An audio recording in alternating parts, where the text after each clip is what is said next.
es, es cáncer de mama. Y para este tema contamos con la participación de la doctora María Laura Ramos Pérez. Ella es médico cirujano graduado de la Universidad San Martín de Porres, especialista en cirugía de oncología por la Universidad Peruana Cayetano Heredia, con especialidad en mastología en la Pontificia Universidad Católica de Río de Janeiro, en Brasil. Máster en mastología por la Academia Umberto Baronetti en Italia. Eh, Actualmente laboró como médico cirujano, oncólogo de mamas, piel y partes blandas en el Instituto Nacional de Enfermedades Neoplásicas en Oncosalud. Sin más que decir, doctora, le doy el pase respectivo para poder iniciar la ponencia de hoy.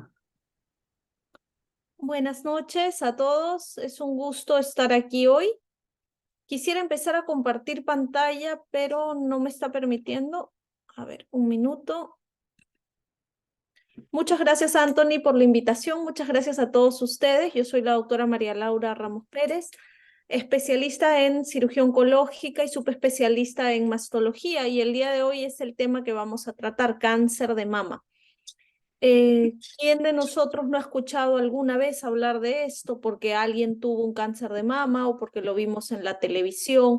Pero ¿qué es el cáncer de mama? ¿Por qué se produce? ¿Cómo se produce? ¿Cómo se desarrolla? Y finalmente, ¿cómo se va a tratar y cómo va a evolucionar esta paciente?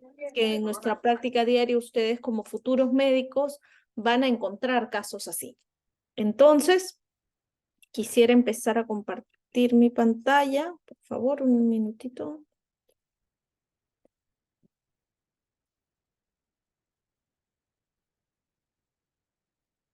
¿Listo? ¿Se puede ver?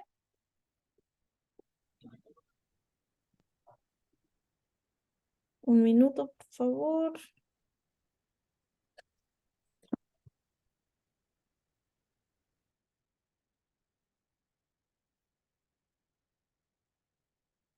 A ver, un segundo.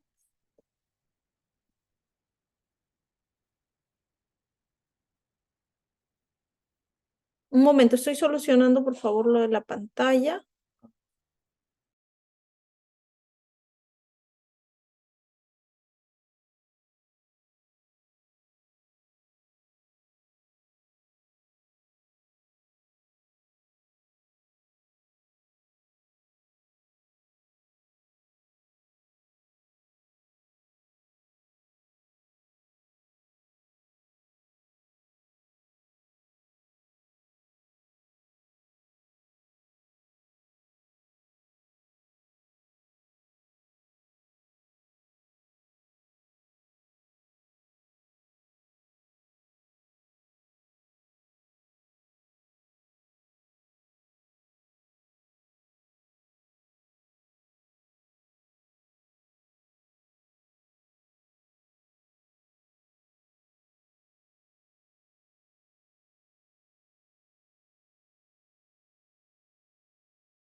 Bueno, vamos a retomar la charla. Hemos tenido un tema con la presentación, pero Anthony nos va a ayudar con el soporte. Espero que en los próximos minutos podamos empezar a proyectar los slides. Ustedes llevan el curso de oncología y dentro de oncología sabemos que el tema cáncer es muy amplio. Vamos a resumirlo como que una célula muta y cuando esta célula muta y cambia, empieza a reproducirse descontroladamente generando células anómalas. El proceso normal de nuestras células es que cuando hay una alteración, esa célula se va a destruir automáticamente. Entonces llega un proceso que se llama apoptosis, ¿ok? Esta célula rara, esta célula anormal, se destruye y no pasa nada porque mi cuerpo tiene mecanismos de reparación celular. Detectan que algo va mal en ese ADN y esta célula muere. No, están preguntando en el chat si estoy compartiendo pantalla. No estamos compartiendo de momento. Anthony va a ayudarme a proyectarla en un momento, pero vamos conversando un poco del tema del cáncer. Entonces, ya estamos con la pantalla. Avanzamos hasta la tercera diapositiva, por favor. Vamos a avanzar. Ok, entonces estábamos ahí. Entonces el cáncer va a ser esto, la mutación de una célula que va a crecer descontroladamente, no va a ser apoptosis, no va a morir y al contrario va a seguir replicándose. ¿Por qué se produce? Nadie lo sabe. Tenemos factores de riesgo que hemos descubierto, por ejemplo, en cáncer de pulmón asociado a tabaco. En cáncer de mama también hay factores que se relacionan y los vamos a ver durante esta charla. Pero una causa específica que digamos el paciente hizo esto y por eso le dio cáncer, no. Porque hay pacientes, por ejemplo, en pulmón, que es ampliamente conocido, que nunca fumaron y desarrollaron un cáncer. Y hay pacientes que fumaron toda la vida y no lo desarrollaron. Entonces, el hecho de tener este factor de riesgo va a incrementar la posibilidad de que yo tenga una enfermedad, pero no es un determinante. ¿A quién afecta? A cualquier persona y a cualquier edad. Niños, bebés, ancianos, adultos, a cualquier edad lo podemos tener, varones, mujeres. No hay nadie que pueda decir a mí no me va a dar o a mí sí me va a dar. Se previene, sí se puede prevenir. No en un 100%, pero podemos reducir factores de riesgo para disminuir mis probabilidades. ¿Ok? ¿Todos mueren? Sabemos que no. No todos mueren y esto es gracias a los tratamientos que han ido avanzando, a nuestros métodos diagnósticos que cada vez nos permite detectarlo en estadios más tempranos. Y ahí entra mucho el trabajo que van a hacer ustedes al conocer cuáles son los factores de riesgo, qué población tiene más riesgo para incidir en estos factores, en estas estrategias de prevención y poder detectar la enfermedad a tiempo y poder tratarla con éxito. ¿Siempre se opera? No. Tenemos otros tratamientos, quimioterapia, terapia endocrina, radioterapia, y no todos los pacientes son candidatos a cirugía de inicio. Algunos pueden tener una cirugía en un segundo tiempo y algunos tipos de cáncer simplemente no tienen cirugía dentro de su tratamiento, ¿ok? Siempre reciben quimio, nosotros sabemos que el siempre y el nunca no existe. Entonces, no siempre reciben quimio. Algunos son 100% quirúrgicos, otros pueden tener cirugía de radio, algunos sí necesitan quimio y otros no, pero esto va a depender mucho del tipo de cáncer. Y si cuando hablamos de cáncer, tengo muchísimos tipos, tengo cáncer de mama, cáncer de pulmón, cáncer de cervix, cáncer de estómago y etcétera, y ustedes van a ver 4 cánceres muy frecuentes en su tetralogía oncológica y los felicito. Y por favor, quisiera hacer esta charla más dinámica, así que si en algún momento alguno quiere participar, puede levantar la mano, puede conectar su video y su cámara y puede participar. O si prefieren, algunos pueden dejar un mensaje en el chat y los voy tratando de leer y vamos haciendo de esto un conversatorio para que no sea un monólogo. ¿Listo? Entonces, esto es a grandes rasgos la descripción de oncología. Ahora vamos a nuestro tema. Anthony, siguiente, por favor. Siguiente diapositiva, gracias. Entonces estamos hablando, si ustedes ven hacia su derecha, la división normal de una célula. Una se transforma en 2 y nuestro crecimiento es exponencial. Pero ahí donde ven las células rosaditas, van a ver también una en verde. Esta célula que está mutada debe desaparecer y debe morir. Esa es la apoptosis, el suicidio celular o la muerte celular programada. Pero si esta célula no muere y al contrario empieza a dividirse y a dividirse y a dividirse, entonces sigue mutando y sigue replicándose y empieza a perpetuarse hasta hacer un crecimiento tumoral. Y ahí es donde se produce el cáncer, ¿ok? Empezó todo en esta célula que mutó y no murió. Y cuando ya llega a cierto tamaño, ahora nos vamos para la izquierda. Hola, ¿alguien quiere participar aquí? ¿Sí? Bueno, si quieren apoyarme, son súper bienvenidos, chicos. Entonces aquí tenemos un tumor, o sea, un cúmulo de células cancerígenas que alcanzó cierto volumen y empieza a necesitar vivir. Entonces, como esto necesita vivir, necesita comer, necesita más sustrato, empieza a liberar factores angiogénicos y esto hace que crezcan vasos sanguíneos que van a alimentarlo y van a nutrirlo, pero que al aparecer estos vasos lo van a conectar con mi circulación y entonces este cáncer va a desarrollar la posibilidad de hacer metástasis porque va a entrar en mi torrente sanguíneo y va a viajar. Este es un resumen de lo que pasa, de una manera sencilla. Vamos a la siguiente diapositiva. En la mama, yo tengo mi tejido mamario y tengo tejido graso, ¿ok? Cuando una mujer es joven y está bajo el estímulo hormonal, la mama tiene más tejido mamario, es más densa. Por eso es que no hacemos una mamografía a los 20, a los 30 años, porque esta mama es densa y cuando pase mi rayo no voy a ver nada. Va a ser mama densa, complemento estudio. Y no la pido. Pero cuando va bajando mi estímulo hormonal a partir de ya los 40 años, este tejido graso empieza a predominar y la mama se va haciendo más flácida. Por eso es que la mama se cae. Por eso es que con los años nos afecta la gravedad. No es solo la gravedad, es que el tejido mamario, el tejido glandular, se va a ir reemplazando por tejido graso que se va a ir metiendo por aquí y la mama va a caer. Y cuando pase mi rayo, va a atravesar la grasa y yo voy a poder ver si hay algo. ¿Ok? Entonces tengo aquí la grasa y tengo el tejido mamario. ¿Qué pasa dentro de este tejido mamario? Voy a tener aquí lóbulos que están formados a su vez por lobulillos y voy a tener ductos. Y estos ductos van a ir hacia estos ductos terminales y finalmente terminan a nivel del pezón, donde voy a tener un estímulo cuando hay la lactancia, oxitocina, etcétera, y va a haber eyección en estas células. ¿Ok? Pero si yo hiciera un corte a nivel del ducto, voy a ver que esto es un epitelio normal, células normales. Cuando estas células crecen y proliferan, voy a tener lo que se llama una hiperplasia ductal, ¿ok? Un crecimiento de las células, hasta ahí no pasa nada. Pero cuando esta hiperplasia continúa creciendo y por ahí empieza a aparecer una célula ya un poquito extraña, pero que todavía no es anormal, entonces voy a tener una hiperplasia ductal atípica. Ya está más grande, ya se va llenando este lumen.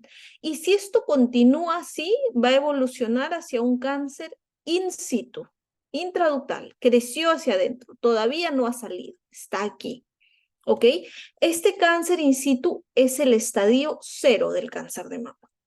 Es el cáncer bebé, le digo yo, el cáncer que todavía no ha crecido, que todavía no ha evolucionado, que todavía no puede salir. Pensemos en un bebé no se puede mover solo, hay que llevarlo, ¿ok? Este cáncer está ahí, está confinado y con un tratamiento correcto, en el 99% de los casos, este se cura, ¿ok? Este cáncer es el cáncer que se opera y se acabó. Si es que conservamos mama y es cirugía de conservación, recibirá radioterapia y si es que se sacó toda la mama, se quedó ahí.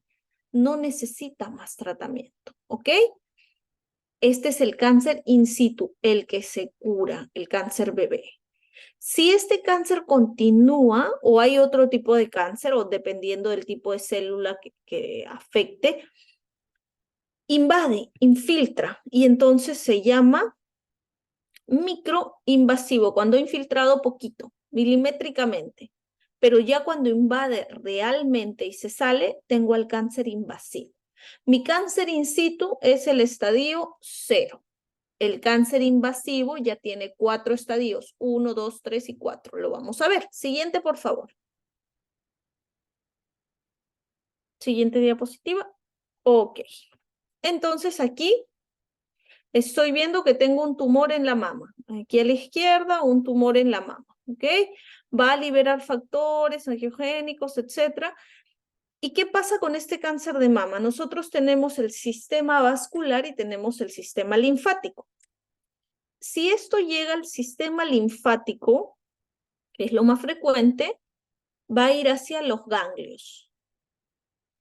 Y si es que llega hacia los vasos sanguíneos, puede viajar a cualquier órgano, ¿ok?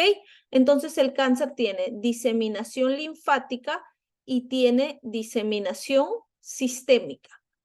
Por los vasos sanguíneos se puede ir a hígado, a pulmón, a hueso. Por los vasos linfáticos me voy a ir a los ganglios axilares, a los ganglios de la mamaria interna, a los ganglios supraclaviculares, infraclaviculares, etc. Entonces tengo 2 diseminaciones, linfática y hematógena. Por ahí tengo a alguien que está con problemas del audio. A ver, ¿podemos verificar? ¿Se escucha bien? ¿Sí? Si no me avisan. ¿Sí? ¿Escuchamos bien? Anthony, ¿estamos bien con el audio? Sí, ok. Gracias, Brenda. Ya, ok, chicos. Muchas gracias. Seguimos entonces. Vamos a ir con la siguiente diapositiva.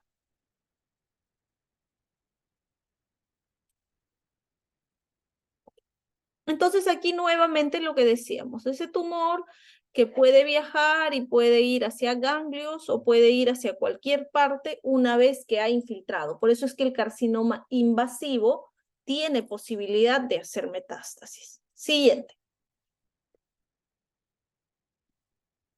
Y se puede diseminar a cualquier parte, lo habíamos dicho, cerebro, piel, pulmón, pleura, hígado, a cualquier lugar, huesos. Le gusta mucho irse a los huesos, le gusta mucho el pulmón y le gusta mucho el hígado. Estos son 3 órganos que le gustan mucho al cáncer de mama y en algún estadio más avanzado y algunos tipos como el triple negativo también podría dar metástasis cerebral. En realidad cualquier tipo lo puede dar, pero hay algunos que tienen más predominancia. Entonces, ¿a dónde me da metástasis? A cualquier lugar. Siguiente, por favor. La principal vía de metástasis es linfática. Cuando nosotros tenemos diseminación linfática, es lo más frecuente que se nos vaya a los ganglios axilares. Eso es lo más frecuente en el cáncer de mama, dependiendo de su estadio. Cuando hablamos de metástasis, dependiendo del tipo, puede ser metástasis ósea, pulmonar, hepática, etc. ¿Ok? Entonces, pero sí, es más frecuente que se me vayan los ganglios. Por eso cuando nosotros examinamos mama, también vamos a examinar axila. Y cuando nosotros operamos mama, también operamos la axila. Sea para hacer un ganglio centinela o para hacer una disección axilar, que lo vamos a ir viendo más adelante en el tratamiento. Epidemiológicamente, el cáncer de mama es el cáncer más frecuente en mujeres en el mundo. Siguiente, por favor.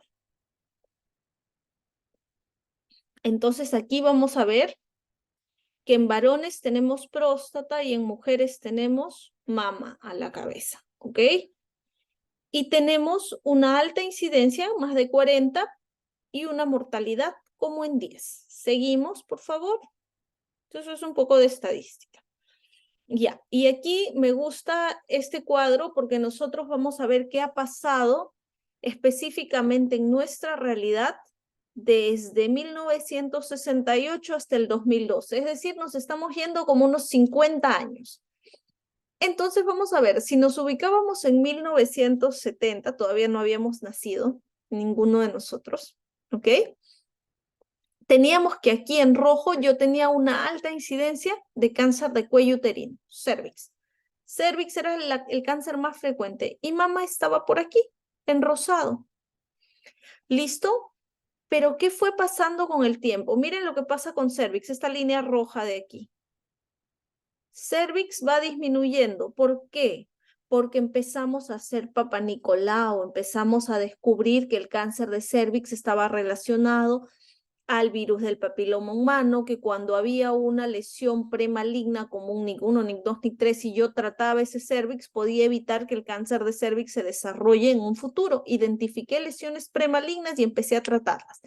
Y el cáncer de cervix se fue reduciendo. Y de ser el más frecuente, hoy en día ya no lo es. ¿Ok? Mis estrategias de prevención funcionaron. ¿Y qué pasó en mama? Mama empezó a crecer, empezó a subir y ahora es el más frecuente. Si cervix bajó en un 19%, mama subió en un 28%.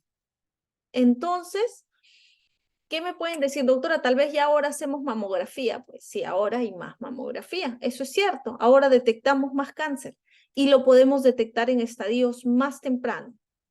Entonces, tal vez por eso ha ido aumentando. Y la tendencia en los próximos años va a ser a seguir subiendo el cáncer de mama.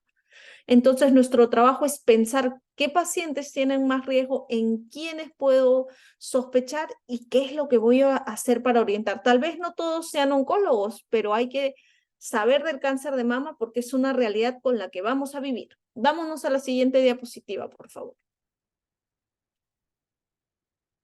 Entonces, aquí estudiamos un poco por edad. Mujeres de 14 años a menos pueden tener cáncer de mama, sí lo pueden tener, pero es extremadamente raro. En el hospital hemos tenido una niña de 5 años que tuvo cáncer de mama y el cáncer, ese caso está reportado y lo vieron hace muchísimos años. Creo que ahora ya tiene, no sé, 30 y tantos y es mamá y todo eso, pero sí se ha visto un caso de una niña de 5 años. Entonces, por ahí tengo a alguien que quiere participar, Sí, ayudarme. sí, en este caso, Hola, hola, ¿me escuchas? ¿sí? ¿La escucho? Sí. En este caso que nos comenta de la niña de 15 años, De 5 ¿cómo fue años. de quince? De 5, 1, 2, 3, De 4, 5. 15. Es el caso más joven que se ha reportado, creo que a nivel mundial, lo tuvieron en el INEM. Yo todavía ni ingresaba, creo que, no sé, fue hace muchísimos años, pero está reportado. ¿Y cómo fue el proceso de detección? ¿Cómo se dieron cuenta por examen clínico o cómo fue en ese caso el diagnóstico En el de esa caso de niña? la niña de 5 años, se fue una niña que llegó con un tumor en la mama y no tenía ni mama, tenía un tumor ahí, hicieron una biopsia y era positiva para un cáncer de mama y recibió tratamiento, lo operaron, no recuerdo si recibió quimio, creo que irradiaron, recibió todo lo que tenía que recibir y lo que estaba disponible en ese momento, porque así como hemos mejorado con técnicas de diagnóstico, hemos mejorado con tratamientos. Entonces, sí, recibió tratamiento y hasta ahora está viva y es mamá, ya tuvo reconstrucción mamaria y todo eso, y cada año va a su control. Pero es un caso, el caso más joven que nosotros tenemos. Por eso les digo, en oncología nada es absoluto. Ustedes pueden decir, es poco frecuente, extremadamente raro, pero puede haber. Entonces, centrándonos nuevamente, de 15 a 29 tenemos también una incidencia muy baja. ¿Cuál es la incidencia más frecuente de cáncer de mama?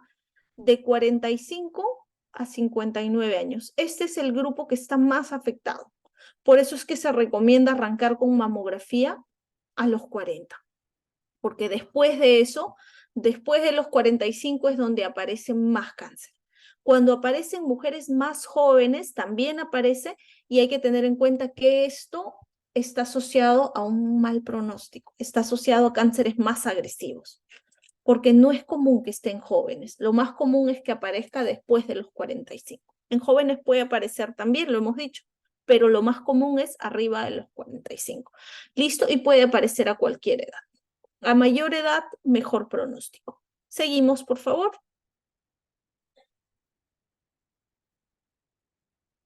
Ok. Ahora vamos a hablar de factores de riesgo. ¿A quiénes les puede dar cáncer de mama? ¿En quiénes puedo sospechar? Voy a tener dos grupos en los factores de riesgo. Aquellos factores que van a ser modificables y aquellos que no van a ser modificables. Su nombre los dice. Los que son modificables, yo los voy a poder cambiar. Voy a poder intervenir en esos factores y los voy a poder controlar. Pero los no modificables no voy a poder hacer nada con eso. ¿Seguimos? Entonces arrancaremos con, siguiente por favor, los no modificables, esos factores que son inherentes a mí, mi edad, ¿ok? haga lo que haga, mi edad no va a cambiar. Puedo parecer de menos, puedo parecer de más, pero mi edad es algo que ya está en mí. El género que tenemos. Aquí pueden surgir algunas cosas y están en estudios de aquellas personas que tienen cambios de género, que usan estímulos hormonales fuertes, etcétera, pero el riesgo, por ejemplo, el ser mujer, el nacer mujer aumenta nuestro riesgo. Los hombres, los varones pueden tener cáncer de mama, sí, pero es el 1%. Entonces, el tener un sexo femenino al nacimiento aumenta el riesgo. La carga genética con la que vengo, mis abuelas, mis tías, mi mamá, mis hermanas, si ya tuvieron cáncer de mama y probablemente hay algo en mi familia, alguna mutación, yo también la puedo tener. Entonces eso ya aumenta mi riesgo, no lo puedo cambiar. Puedo ser adoptada, sí, pero mi carga familiar de la que viene, la biológica, esa es la que manda. Historial reproductivo. Aquí también es muy importante saber que hay dos cosas que me importan mucho. La edad de la menarquia y la edad de la menopausia. Una menarquia precoz, a los 9 años empecé a menstruar, y una menopausia tardía, a los 55, por ejemplo. ¿Por qué? Porque el tiempo que yo he vivido bajo estímulo hormonal va a ser mayor y mi riesgo va a ser mayor. Entonces, menarquia precoz y menopausia tardía son factores de riesgo no modificables. Tuve mi primera menstruación a los 11 años, no lo voy a poder cambiar, ¿ok? Entonces, no puedo intervenir sobre eso. Antecedentes personales de patología mamaria. Si he tenido un cáncer in situ, si he tenido algún papiloma intraductal atípico, etcétera. Hay ciertas lesiones que quizás van a incrementar mi riesgo a futuro. Tratamiento previo con radioterapia. Aquí entran las jóvenes que, por ejemplo, a los 15 años tuvieron un linfoma y dentro del tratamiento del linfoma recibieron radioterapia al tórax. Con los años podrían desarrollar un cáncer. Y esto no lo voy a poder modificar porque es algo que ya recibí. ¿Ok? Seguimos. Los modificables son aquellos en los que yo voy a poder... discúlpenme. Esta diapositiva la puse porque quería que vean cuál es el incremento del riesgo en la población que tiene mutación. Nosotros sabemos que este gen, el BRCA o el BRCA, se hizo muy famoso cuando Angelina Jolie decidió quitarse las mamas y los ovarios. ¿Pero por qué lo hizo? Porque si nosotros vemos una paciente de 40 años sin mutación, podría tener un riesgo de 0.5%, menos del 1%. Pero una paciente con mutación a los 40 años puede tener hasta 20% de riesgo. Y si esto lo llevo a más en este caso estoy hablando de cáncer de mama, y si me voy a los 70 años, una mujer de 70 años que no tiene mutación, 8% de estas mujeres de 70 años podría desarrollar un cáncer de mama. Pero si me voy al grupo de pacientes que presentan la mutación, 85%, o sea, casi todas tienen riesgo de haber desarrollado cáncer de mama. Entonces, por eso es que en esta población, sobre todo con este gen, muchas veces la paciente decide hacer cirugía reductora de riesgo, se llaman cirugías profilácticas, sacarse las mamas antes de desarrollar un cáncer. El cáncer de ovario, la población normal, menos de 2%. Si tienen la mutación, hasta 44%. Entonces me incrementa el riesgo, ¿ok? Ahora creo que tenía una pregunta por el chat. ¿Se considera factor protector dar lactancia materna? Sí se recomienda dar lactancia materna. Porque cuando nosotros nos vamos, bueno, ya me voy a salir aquí un poquito de los factores de riesgo para poder responder esta pregunta. Cuando nosotros damos el lactar o cuando la mujer completa la lactancia materna, se dice que completa la maduración de células mamarias, porque es el momento en el que se completan todas las funciones. Entonces, aquellas mujeres que han tenido lactancia materna sí tienen un factor protector, porque han completado todo el desarrollo. Versus mujeres que, por ejemplo, dentro de los factores de riesgo vamos a ver la nuliparidad, no haber tenido hijos también es un factor de riesgo. ¿Por qué? Porque hemos estado más tiempo expuestas a estímulos hormonales. Por eso es que ustedes van a ver también que muchas veces hay grupos de pacientes que llegan y que presentan este factor. Listo, seguimos por favor. La hiperprolactinemia. Yo quisiera que no nos salgamos del tema. Creo que ya si vamos a ir entrando en endocrino y estas cosas, nos vamos a desviar un poquito. Yo quisiera que hoy quede claro el tema del cáncer de mama y lo que nos va a ayudar. Pero al final, si nos da tiempo, seguimos viendo otras preguntas que no tengan mucha relación. Seguimos, por favor. Entonces vamos a volver al grupo de los factores de riesgo modificables, aquellos en los que yo voy a intervenir. Sobrepeso u obesidad después de la menopausia. ¿Por qué? Porque las hormonas después de la menopausia, ya no solamente en los ovarios, va a caer la producción hormonal, pero a nivel periférico, a nivel de la grasa, también los estrógenos pueden aromatizarse y voy a producir hormonas. A nivel de la glándula suprarrenal y a nivel del tejido graso voy a tener también producción hormonal, ¿ok? Entonces la obesidad voy a tener más sustrato para desarrollar más hormonas y voy a estar expuesta. Y sobre todo esto después de la menopausia. Uso de anticonceptivos orales y terapia de reemplazo hormonal también. Sobre todo anticonceptivos orales que tengan altas cargas estrogénicas. Por eso es que se recomienda anticonceptivos orales combinados con bajas dosis hormonales, bajas dosis estrogénicas o que combinen estrógeno, progesterona. Podemos hablar de mini píldoras o se recomiendan dispositivos intrauterinos también, por ejemplo. Y terapia de reemplazo hormonal también. El consumo de alcohol también se ha identificado como un factor de riesgo y el primer embarazo después de los 30 años. Sigamos, por favor. ¿Cómo se manifiesta el cáncer de mama? ¿Cómo aparece el cáncer de mama? ¿Cómo viene esta paciente?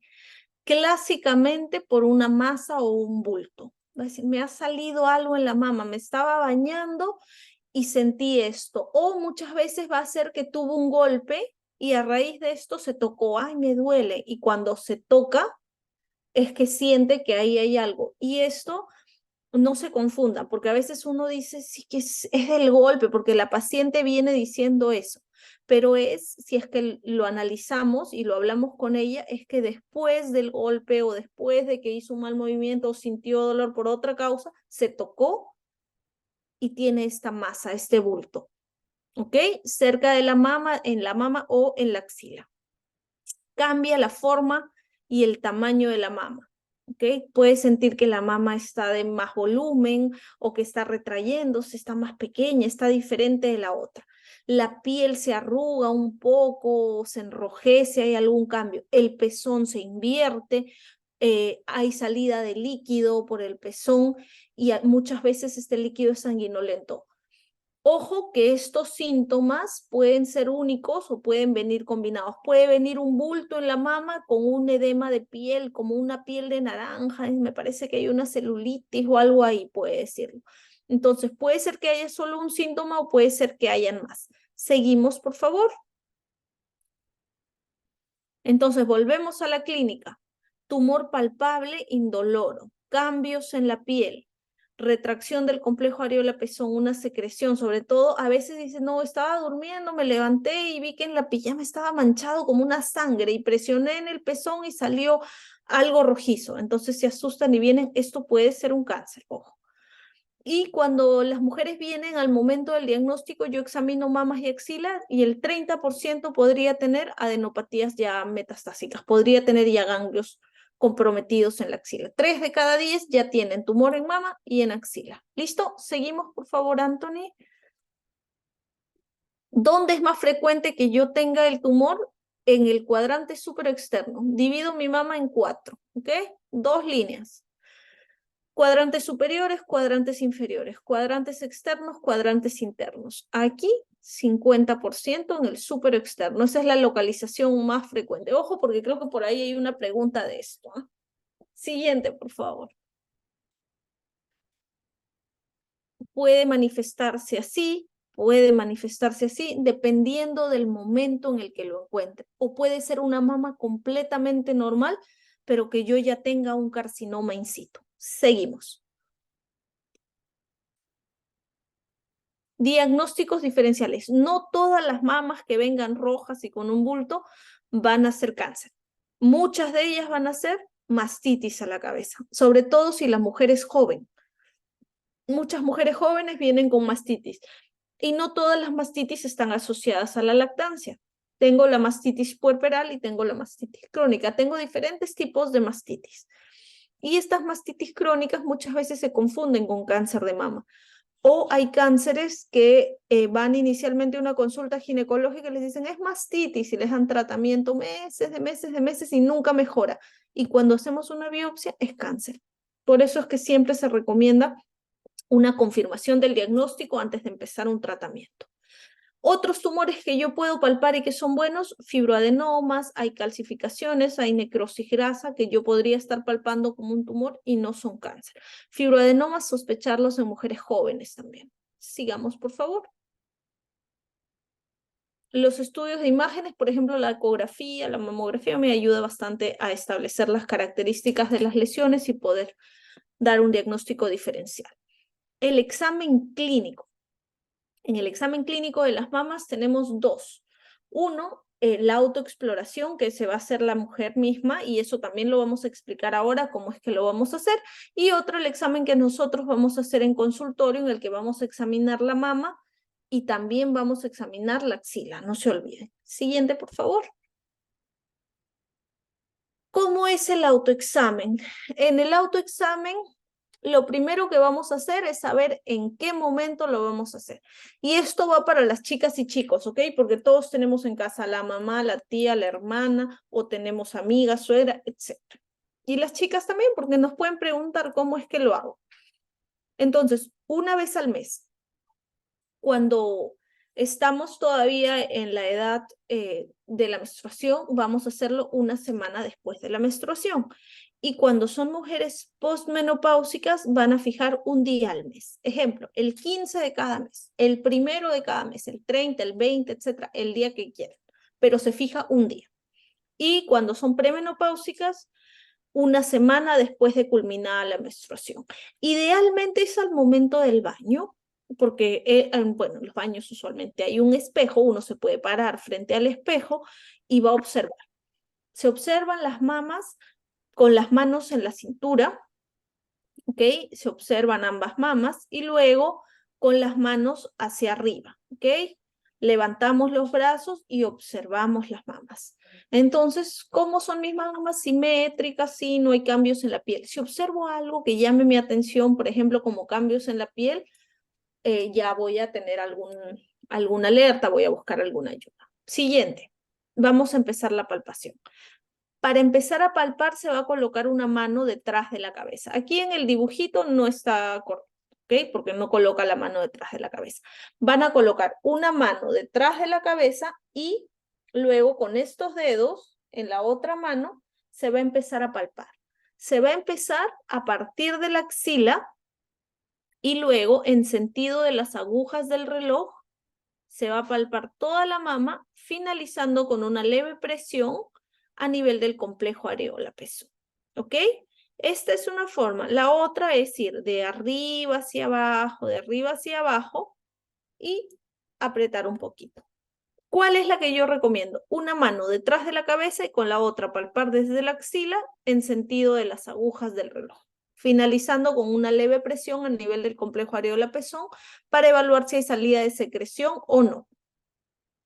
¿Qué más es lo que hay que hacer?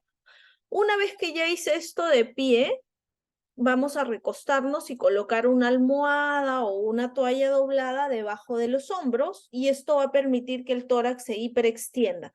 Entonces, la mujer recostada va a colocar la mano detrás de la cabeza y va nuevamente a repetir el proceso de palpación desde la axila hacia la mama y finaliza con una leve presión. Una vez al mes. Eso me va a permitir detectar si hay algo.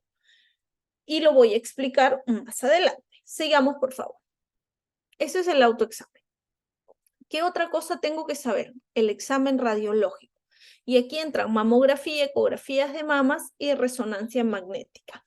La mamografía, examen de excelencia que se pide como screening a partir de los 40 años, una vez al año, para saber que todo está bien. ¿Ok? Porque me va a permitir detectar lesiones tempranas. La mamografía me va a permitir detectar un cáncer cuando está empezando, un cáncer in situ. ¿Ok? Algo que yo todavía no puedo palpar, pero que lo tengo ahí microscópico, que lo tengo como puntitos. Y acuérdense que este es el cáncer que yo lo puedo curar si lo detecto a tiempo. Sigamos, por favor.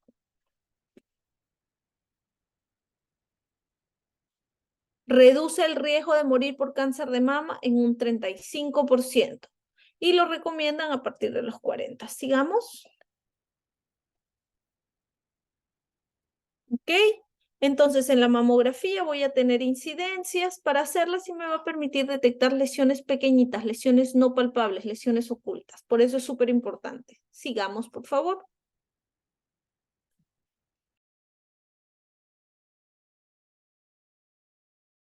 La ecografía de mamas para mujeres más jóvenes o cuando hay mamas densas, completamos el estudio de mamografía con una ecografía de mamas y también me permite ver lesiones y caracterizarlas. También tenemos la resonancia magnética, tiene sus indicaciones y me permite ver lesiones mamarias. Sigamos, por favor.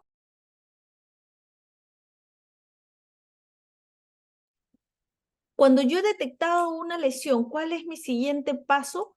Confirmar de qué se trata, ¿ok? Cuando yo estoy sospechando sobre todo de un cáncer, tengo que confirmar mi diagnóstico y para esto haré una biopsia. Hay diferentes tipos de biopsia, con una aguja fina, que es una biopsia por aspiración y me permite sacar células, con una aguja más gruesa, que se llama biopsia core y me permite sacar tejido, así como unas laminitas de tejido, es una aguja más gruesa, ¿ok? Tengo una biopsia incisional que se hace mediante un corte y se saca una pequeña muestra. Y tengo la biopsia por estereotaxia, que es la que se suele usar cuando hay microcalcificaciones, puntitos pequeñísimos dentro de la mama y tengo que guiarme de una máquina para poder sacarlo dirigida por una computadora. ¿Ok? Tengo diferentes tipos de biopsia y cada una de acuerdo al caso que se me va a presentar. Pero lo que tengo que saber yo qué es, si tengo una lesión sospechosa de cáncer, necesito hacer una biopsia para confirmar ese diagnóstico. Siguiente, por favor.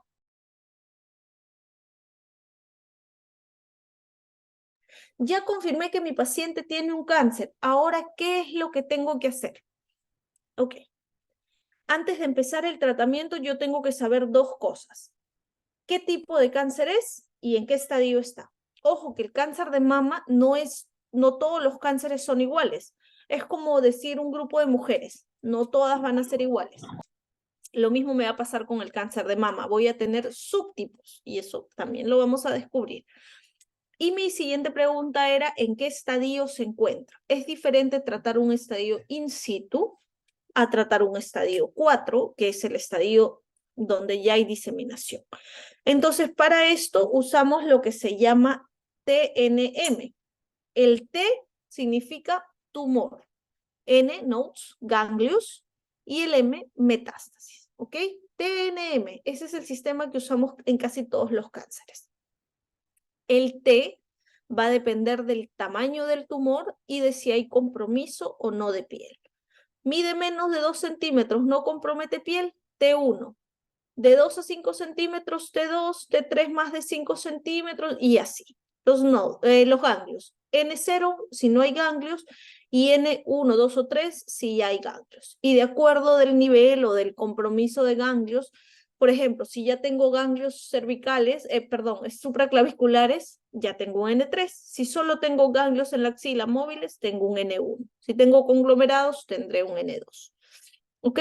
Lo que tengo que saber es que el T depende del tamaño tumoral, que el N0 si no hay ganglios, y N positivo, se dice que puede ser 1, 2 o 3 cuando ya hay ganglios, metástasis. M0 cuando no hay metástasis, es decir, cuando el cáncer está solo en la mama o axila, y M1 cuando hay metástasis. Esta M significa metástasis a otros órganos, a hueso, a pulmón, a hígado, etc.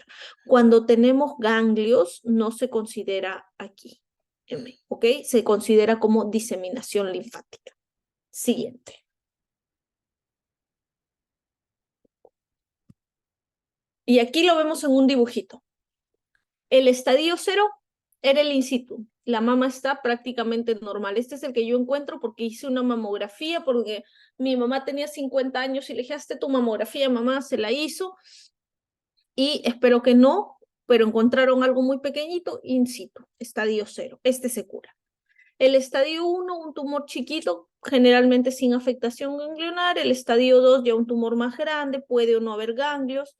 El estadio 3, cuando ya es más grande, hay compromiso de piel o pueden haber ganglios ya aquí, supraclaviculares. Este ya se diseminó un poco más.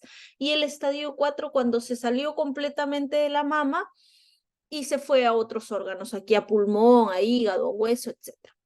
Para saber qué tanto ha avanzado mi cáncer, yo tengo que hacer estudios. Entonces, cuando ya hice yo, esta mujer vino con un tumor, le hice ecografía, mamografía, una lesión sospechosa, haré una biopsia, hice la biopsia, cáncer. Entonces ahora voy a estadiar, necesito hacer tomografías, gammagrafía ósea, y eso me va a servir para saber qué tanto se extendió. Ojo que esto se hace generalmente a partir del estadio 2B, no en el in situ. No le voy a decir a la señora, ay, tiene un in situ, vaya a hacerse una tomografía, porque sabemos que el in situ no ha invadido y está ahí localizado, ¿cierto? Siguiente, por favor. La siguiente pregunta era, ¿qué tipo de cáncer tengo? Y entonces tengo cánceres que se llaman luminales, cáncer que se llama triple negativo y otro que se llama HER2. Entonces, los luminales son aquellos que comen hormonas, se alimentan de hormonas. Los HER2 son una proteína especial, el receptor del factor de crecimiento epidérmico humano, que se resume como HER2. Y este se expresa en las células tumorales y se alimenta de eso. Este HER2 necesita un bloqueo especial dentro de su tratamiento. Y el triple negativo es aquel que no expresa receptores. Entonces, imaginemos que mi célula de cáncer tiene como unas antenitas, y vienen las hormonas y se unen ahí. Entonces, estos son luminales. ¿Qué voy a tener que hacer yo dentro del tratamiento de estos luminales? Bloquear hormonas. Si son jóvenes, tal vez tenga que hacer una oforectomía, sacar los ovarios y después dar unas pastillas. Si ya son posmenopáusicas, solo bloquearé con unas pastillas, ¿ok? Y bloquearé toda la producción hormonal. ¿Para qué? Para que en algún momento, si quedó por ahí alguna célula, no tenga de qué alimentarse, no tenga un sustrato que la alimente y vuelva a crecer. Entonces reduce mi riesgo de recurrencia. Cuando tengo esta expresión de la proteína HER2, lo que tengo que hacer es dar una terapia biológica especial, y ahí entra inmunoterapia, entran drogas como pertuzumab, trastuzumab, etcétera, que se llaman inmunoterapia, terapia biológica. Y cuando tengo el triple negativo es un reto, porque este no tiene hormonas, no responde a HER2, pero sabemos que es un tipo de cáncer que es sistémico, le gusta mucho viajar. Entonces, dentro de su tratamiento, el triple negativo va siempre con quimio. Entonces, y responde muy bien a la quimio. A veces desaparece con quimio y cuando operamos ya queda algo muy chiquito, pero tiene otra biología, otro comportamiento. Entonces, por eso es que nosotros, cuando tenemos el diagnóstico de un cáncer, hacemos algo que se llama inmunohistoquímica. A las láminas en la patología les ponen unas tinciones especiales y buscan ver si es que pintan para receptores hormonales, si es que pintan para HER2 o si es que no están pintando para nada sus receptores, y de acuerdo a eso los patólogos nos pueden ayudar a determinar qué tipo de receptores se expresa y qué tipo de cáncer va a ser. Entonces, no a todas les voy a dar terapia biológica, no a todas les voy a bloquear hormonas, no a todas tal vez tenga que hacer quimio. Esto depende, como les digo, del tipo de cáncer y del estadio en el que yo encuentre a este cáncer. Y ya hemos visto para estadios TNM y para clasificación molecular inmunohistoquímica. ¿Seguimos, por favor? Ahora el pronóstico. ¿Quién va a ir bien y quién va a ir mal? Esta pregunta es bastante difícil porque nosotros podemos tener factores que me podrían ayudar a pensar qué paciente va a responder mejor que otra, pero aún así nunca es determinante al 100%. Ya hemos dicho, para nosotros en oncología ni siempre ni nunca, ¿ok? Pero ¿qué factores me ayudan a saberlo? El estadio clínico, el tamaño y la afectación ganglionar. Un estadio 4 obviamente tiene peor pronóstico que un estadio 1 o que un in situ. Entonces, a mayor estadio, más avanzado el cáncer, peor pronóstico. Grado de diferenciación celular. Cuanto menos diferenciado, o sea, cuando tiene un grado 3, por ejemplo, es menos diferenciado, es más agresivo. Receptores hormonales. Las pacientes que tienen cánceres luminales, que responden a hormonas, tienen mejor pronóstico. Estos cánceres se comportan mejor.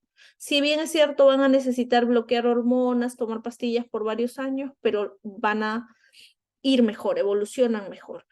Las pacientes que tienen la sobreexpresión HER2 o que son triples negativos son más agresivos también. Edad y estado menopáusico. Mientras más joven es la mujer, peor es el pronóstico. ¿Ok? Eso hay que tenerlo en cuenta. Seguimos, por favor. El tratamiento va a ir en relación al estadio y al tipo de cáncer. Dentro de los tratamientos tenemos cirugía, quimioterapia, radioterapia, terapia hormonal, terapia biológica. Entonces, todos estos tratamientos se van a dar en algún momento y dependiendo del tipo de cáncer. Como el tratamiento del cáncer de mama es multidisciplinario, vamos a sumar esfuerzos. Los 3 básicos, cirugía, quimio y radio. ¿Ok? Siguiente. En la cirugía tenemos cirugías de conservación en las que solo se saca el tumor y se puede preservar el órgano, y tenemos mastectomías donde se saca todo. Siempre acuérdense que tratamos mama y tratamos axila, hay que abordar las dos. Por ejemplo, hay lesiones que son chiquititas que ni siquiera se pueden palpar, pero que en la mamografía se ven, se detectan con mamografía, se localizan y solo se saca esa parte. Y la mama queda ahí. Siguiente, por favor. Dentro de la cirugía axilar, cuando los ganglios están afectados de manera grosera, hay que sacarlos todos y se llama disección axilar. Pero si no, si los ganglios están sanos, lo único que yo tengo que hacer es lo que se llama biopsia de ganglio sentinel. Saber si este pequeño tumor se diseminó o no. Para eso inyectamos una sustancia. Esta sustancia migra hacia los ganglios y dentro de la cirugía voy a buscar, puedo inyectar una sustancia azul o puedo inyectar tecnesio con un coloide, con un radiofármaco. Y en la cirugía busco qué ganglios son los que captan este radiofármaco, eso se hace con una sonda especial, o si es que inyecté el tinte azul, voy a buscar con una pequeña incisión qué ganglios se pintaron azules.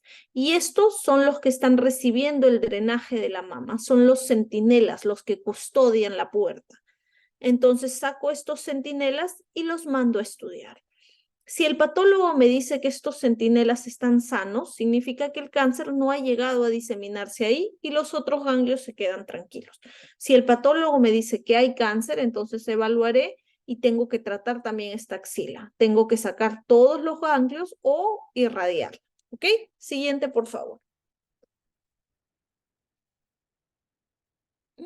Retrocedemos una. Quimioterapia. La quimioterapia son drogas que vamos a administrar. Pueden ser por vía endovenosa, puede ser por vía oral. ¿Y qué es lo que van a hacer? Van a impedir el crecimiento de vasos sanguíneos. Acuérdense que los tumores cuando crecen necesitan angiogénesis, necesitan vasos sanguíneos para alimentarse. Entonces la quimioterapia va a detener eso, va a detener esta división celular descontrolada, me va a ayudar a estimular apoptosis en estos tumores y me va a impedir esa diseminación, esa división celular. Entonces me va a ayudar mediante diversos mecanismos a detener esta proliferación cancerígena. Y esto va a actuar no solamente a nivel del tumor. La cirugía y la radioterapia actúan a nivel del tumor, a nivel local, pero la quimio actúa a nivel sistémico. Por eso es que si hay, por ejemplo, una metástasis, la quimio también va a actuar a ese nivel. ¿Ok? Sigamos, por favor. La radioterapia consiste en irradiar el lecho, el tejido donde está el tumor. Usualmente la radioterapia se da cuando ya se operó, cuando ya se sacó el tumor. Se da en el lecho, donde estuvo el tumor. Hay también radioterapia intraoperatoria y se da ahí donde estuvo el tumor para asegurarnos de que si alguna célula podría haber quedado ahí, también muera y se consolide el tratamiento y disminuya el riesgo de recurrencia en el tiempo. Sigamos, por favor. Siguiente.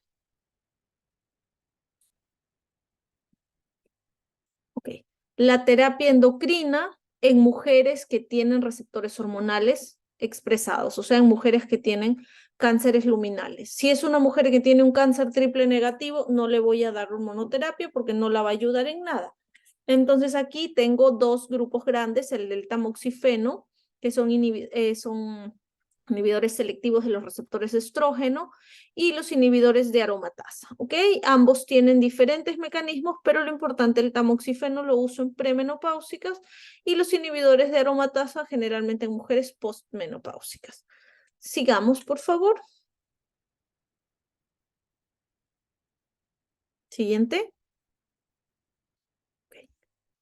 Aquí ponemos en una balanza quiénes tienen mayor chance de curación y menos beneficios de quimio. Luminales A, tumores iniciales menores de 2 centímetros y que no tienen ganglios. Es decir, tumores luminales que están en estadio 1 tienen mayor chance de curación y menos beneficio de quimio. Quizá estas mujeres no necesiten recibir quimio. ¿Y quienes tienen mayor riesgo de recurrencia y que van a tener más beneficio con quimio y suelen recibir quimio?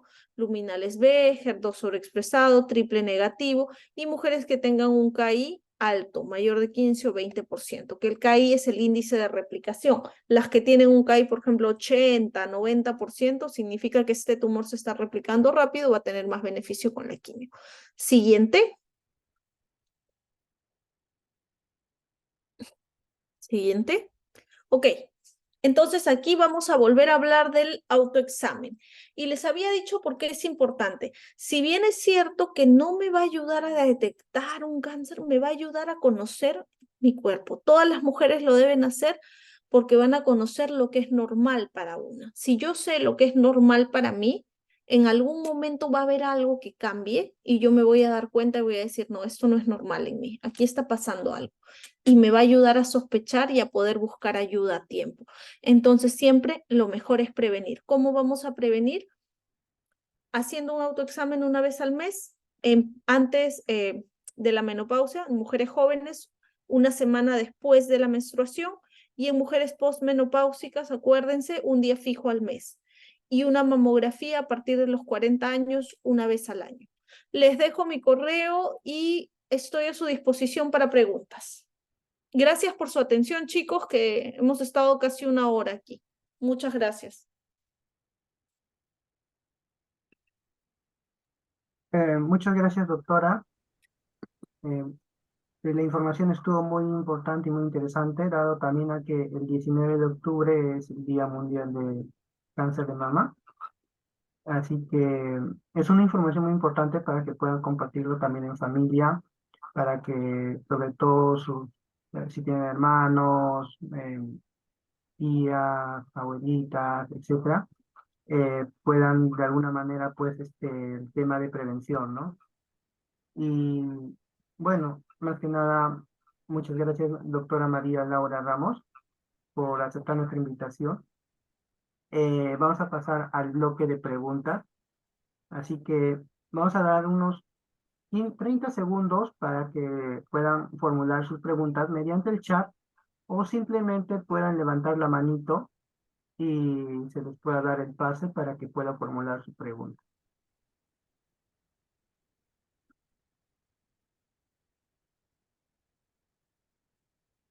Doctora, me acuerdo que quedó pendiente una pregunta eh, De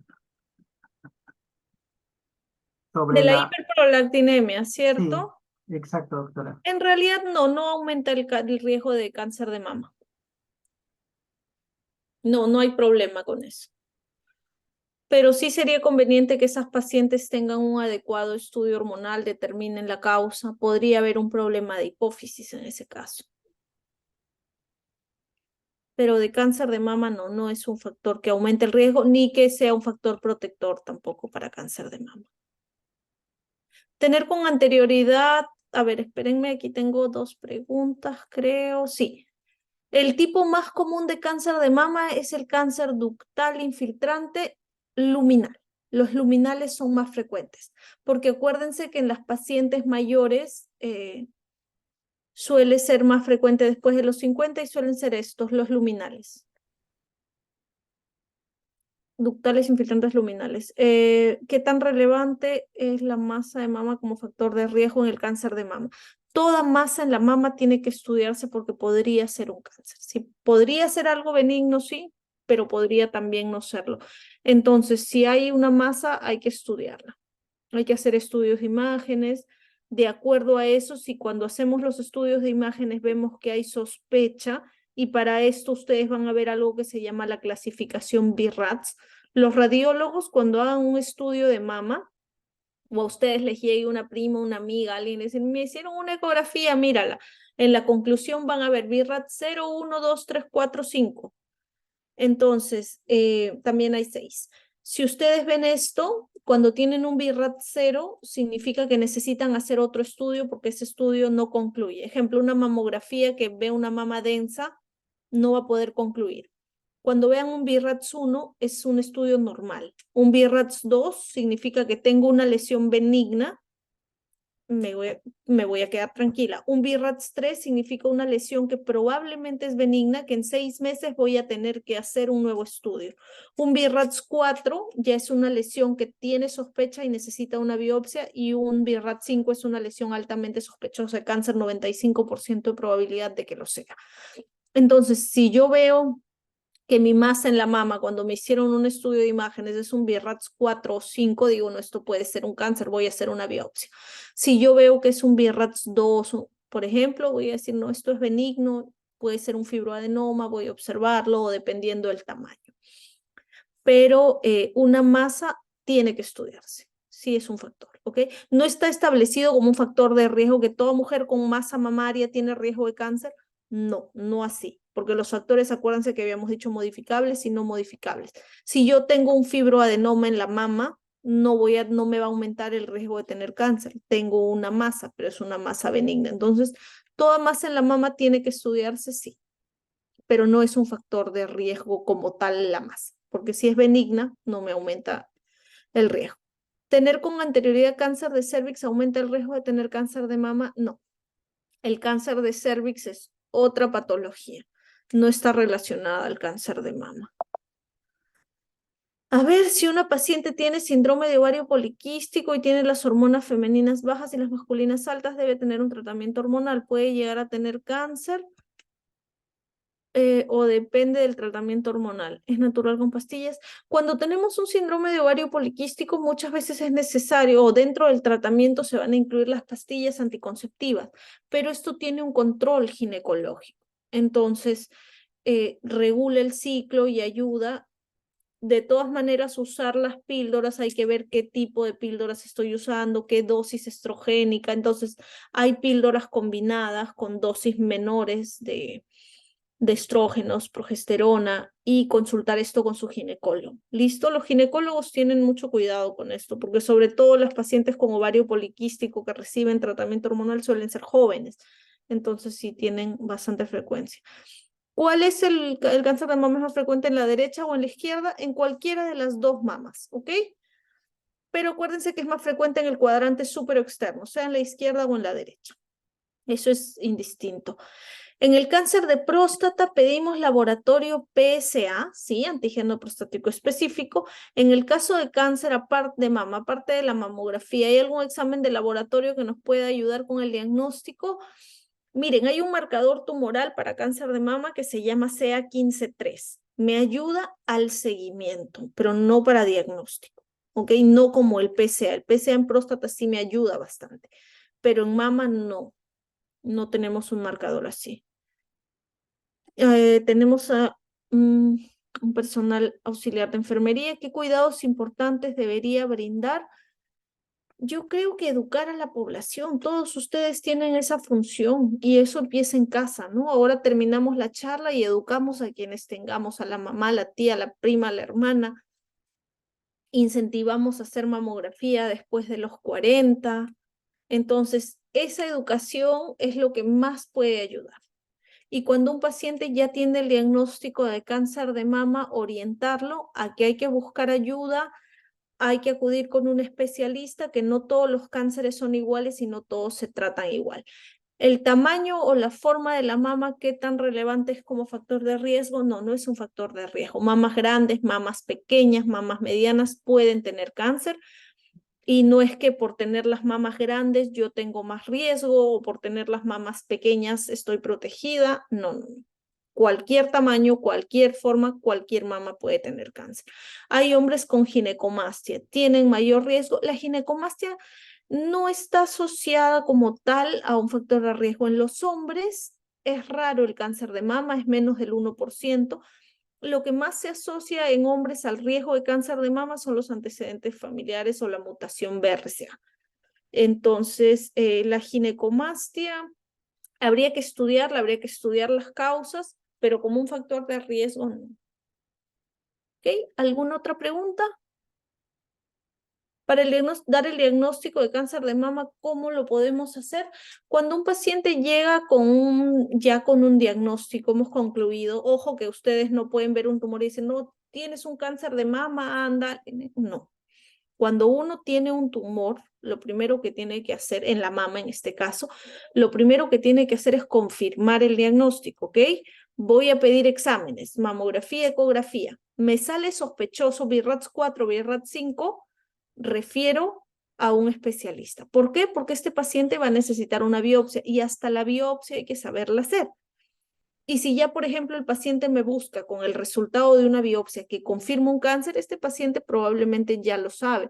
Lo que yo tengo que hacer es, uno, informarle bien el diagnóstico, decirle que hay tipos de cáncer, probablemente pedir la inmunohistoquímica, explicarle que voy a necesitar estadiar y hacer todos los exámenes, tomografía, gamografía, etcétera, para saber en qué estadio y saber qué tipo de cáncer tiene. Y cuando tenga estas dos cosas, explicarle cuál va a ser el tratamiento. Entonces, o sea, dar un diagnóstico de cáncer así nomás porque, uy, sospechoso, tu ecografía me salió BRAF 4, esto es cáncer. No, tengan cuidado con eso. Biopsia, después de la biopsia estadiaje y con el estadiaje también pedir la inmunohistoquímica y saber qué tipo de cáncer, en qué estadio está para poder orientar de acuerdo al tratamiento. Y al nivel que yo creo que estamos nosotros, que vamos a empezar con el nivel primario, referir. Si tengo la sospecha, referir. A ver, vamos a ver. ¿A partir de qué edad iniciaría el tamizaje en una mujer sin factores de riesgo y en una con factores de riesgo? Mamografía, arrancamos a los 40. Examen una vez al año, una vez al mes, autoexamen. Si no tengo factores de riesgo, arranco a los 40. Si tengo factores de riesgo, puedo empezar desde los 25. ¿Ok? ¿La biopsia hace que el cáncer aumente o se propague? No. La biopsia es segura. La biopsia se usan instrumentos, agujas retráctiles que llegan hasta el cáncer, entran y se retraen automáticamente para salir. No, no tenemos riesgo de propagar nada con la biopsia. ¿Okay? Eso es un mito. Un factor de riesgo puede estar relacionado si tiene de base obesidad. Si tiene enfermedad de base u obesidad. La obesidad después de la menopausia es un factor de riesgo, ¿ok? Y la obesidad es un factor de riesgo no solamente para el cáncer de mama, es un factor de riesgo para otras enfermedades oncológicas y no oncológicas. Entonces, idealmente, sí hay que incentivar a la población a tener un estilo de vida más saludable, ¿no? Una alimentación más saludable, actividad física y tratar de controlar eso. Enfermedades de base como diabetes o hipertensión no están relacionadas con cáncer de mama. ¿Por qué demoran los resultados de la biopsia? Demoramos 3 días en un resultado de biopsia. Por ahí que una semana con inmunohistoquímica, no demora más. ¿Es complicado? Sí, yo creo que tiene sus grados de complejidad, pero hay por eso patólogos que están entrenados en esto. Hay grupos de patólogos oncólogos que son los que hacen la inmunohistoquímica. Entonces, sí, hay que saber dirigir también una biopsia. Pero un resultado de biopsia demora 72 horas más o menos, 3 días hábiles. ¿Listo? ¿Alguna otra pregunta?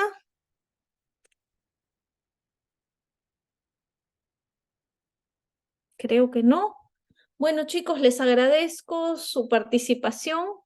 Ha sido bastante dinámico, espero que haya quedado claro. Y cualquier duda, cualquier consulta, quedo a su disposición. Anthony tiene mis datos. Muchísimas gracias por todo y por la invitación. Me despido. Muchas gracias, doctora. Chao, chicos. Muchas gracias, doctora. A ustedes, gracias. Chao, chao. Bueno, chicos, les invitamos a prender a todas sus cámaras para como una toma de asistencia de su participación. Antes de que pueda enviar el post-test, somos 6. Faltan, o sea, vamos a darles, somos 7. Uy, ¿cuántos somos?